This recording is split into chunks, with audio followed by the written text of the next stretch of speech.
नमस्कार शेतकरी मित्रांनो, मी सुमित. एस-टी-बी-टी कापूस 2026 संपूर्ण सत्य, फायदे तोटे, फायदेशीर वास्तव्य आणि गुजरात कनेक्शन काय आहे हे आपण आज या व्हिडिओमध्ये बघणार आहोत. मित्रांनो, सध्या एक नाव संपूर्ण भारतात चर्चेत आहे, ते म्हणजे एच-टी-बी-टी कापूस. काही शेतकरी म्हणतात उत्पादन जबरदस्त येतं, काही म्हणतात मजुरी खर्च वाचतो, तर काही म्हणतात हे बीज भविष्यात धोकादायक ठरू शकतं. मग सत्य नेमकं काय आहे? एच-टी-बी-टी कापूस म्हणजे काय? गुजरातमध्ये कोणते बीज चर्चेत आहेत? सरकार मंजुरी का देत नाही? आणि शेतकऱ्यांनी शेवटी काय निर्णय घ्यावा? आजच्या या व्हिडिओमध्ये आपण सगळी खरी माहिती पाहणार आहोत. शेवटपर्यंत व्हिडिओला नक्की बघा. माहिती प्रत्येक कापूस उत्पादनाला माहिती असणे आवश्यक आहे. चला तर शेतकरी मित्रांनो, सुरू करूया आपल्या या व्हिडिओला. सर्वात महत्त्वाचं म्हणजे एच-टी-बी-टी म्हणजे काय? सर्वात आधी समजून घेऊया एच-टी-बी-टी म्हणजे काय. बघा, एच-टी-बी-टीचा फॉर्म्युला काय आहे? Herbicide tolerant BT cotton. म्हणजे बघा, यामध्ये दोन टेक्नॉलॉजी असतात, एक बीटी टेक्नॉलॉजी, एक एच-टी टेक्नॉलॉजी. बीटी टेक्नॉलॉजी म्हणजे ही बोंडअळी नियंत्रणासाठी वापरलेली जाते आणि एच-टी टेक्नॉलॉजी हे तणनाशक सहन करणारी क्षमता देते. म्हणजे तणनाशक सहन करणारी बीटी आहे. म्हणजे काय? जर शेतात ग्लायफोसेट सारखे तणनाशक वापरले तर तण मरतात, पण एच-टी-बी-टी कापूस जिवंत राहतो. यामुळे तण नियंत्रण होते. म्हणजे यालाच एच-टी-बी-टी कापूस असे म्हणू. जे तण जे आपण ग्लायफोसेट तणावर मारतो आणि एच-टी-बी-टी कापूस मरत नाही, ह्याच एच-टी-बी-टी कापूस आहे. तुम्हाला मी लॉंग फॉर्म सांगितलाच आहे शेतकरी मित्रांनो. हायब्रोसाइड टॉलरंट बीटी कॉटन, याला एच-टी-बी-टी कॉटन असे म्हणतात. म्हणजे तणनाशक सहन करणारी बीटी कॉटन. आता बघूया शेतकरी मित्रांनो, शेतकरी एच-टी-बी-टी कडे का वळतात? मुख्य कारण, आता मला शेतकऱ्यांचे कमेंट पण येत आहे, शेतकरी एच-टी-बी-टी बद्दल का वळतात, एच-टी-बी-टी बद्दल का वळत आहे. मला काही व्हेरायट्या विचारल्या किंवा या एच-टी-बी-टी बद्दल व्हेरायट्या सांगा, मला कमेंट शेतकरी मित्रांनो केलेली आहे. त्या सर्वात मोठा प्रश्न आहे शेतकरी मित्रांनो. बघा, मजुरी खूप महाग झाली, तण नियंत्रण मोठी समस्या, वेळ वाचतो काही शेतकऱ्यांचा अनुभव, काही भागात फुटवे आणि जास्त बोंड चांगले मिळाल्यास सांगितले जातं. विशेष गुजरातमध्ये काही शेतकरी या बीजांची चर्चा मोठ्या प्रमाणात करतात. तर आता आपण बघूया शेतकरी मित्रांनो, जे गुजरातमध्ये जे बियाणं आहे, ते जे शेतकरी आहे त्या बियाण्याची मोठ्या प्रमाणात चर्चा करतात. बघूया आपण. तर गुजरातमध्ये कोणते बीज चर्चेत आहेत?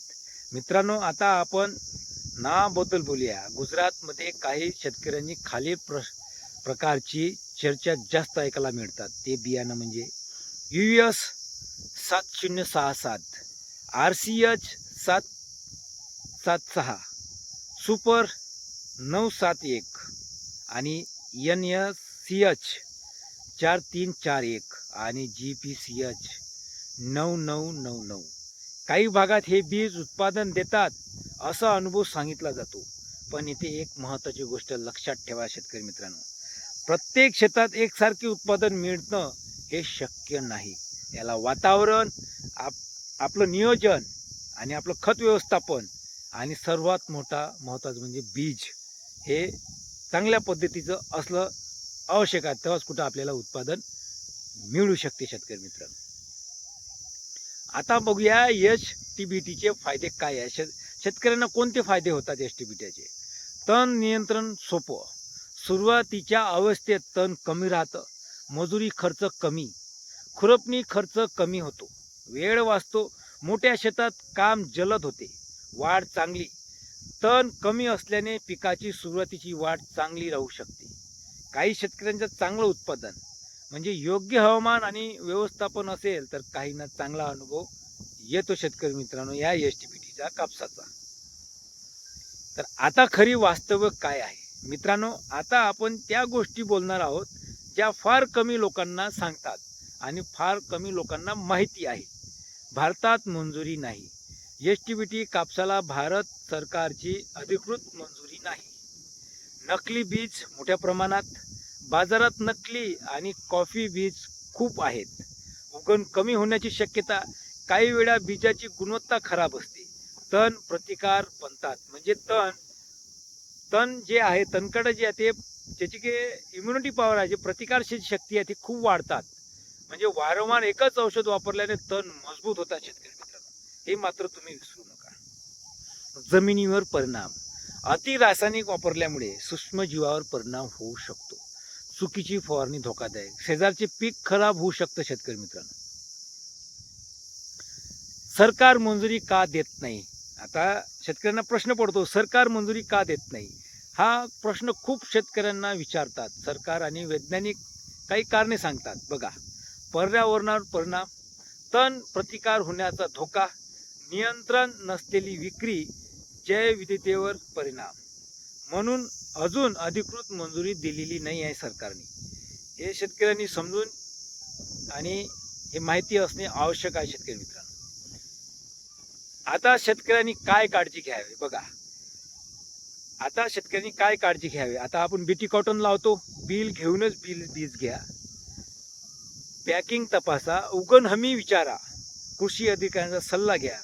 कोणाचीही आंधळेपणाने अनुकरण करू नका, कारण शेवटी नुकसान झालं तर जबाबदारी तुमचीच असते शेतकरी मित्रांनो. जबाबदारी तुमचीच असते, आपली असते.